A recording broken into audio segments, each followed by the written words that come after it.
Wala talaga. Yeah, wala. We don't like that energy. Walang seloso sa amin.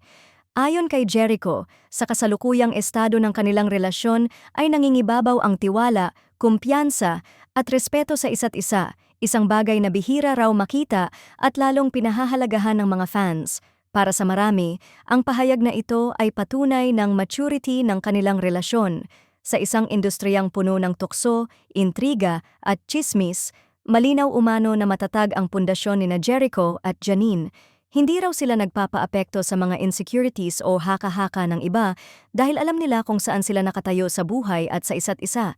Ibinahagi pa ng fans na kapansin-pansin kung gaano ka-relaxed at kalmado ang dalawa tuwing magkasama o kapag tinatanong tungkol sa isa't isa. Wala raw bakas ng pag-aalinlangan o pagdududa, bagkus ay may natural na kumpiyansa na bunga ng malinaw na komunikasyon at matibay na tiwala.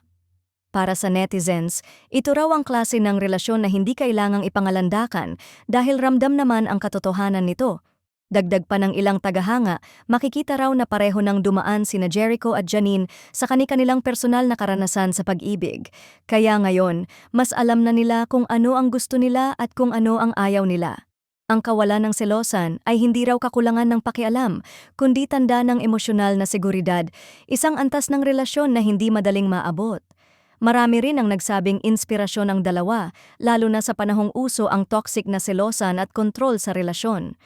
Para sa kanila, ipinapakita ni Jericho at Janine na posible ang isang pagmamahalan na malaya, payapa at may tiwala.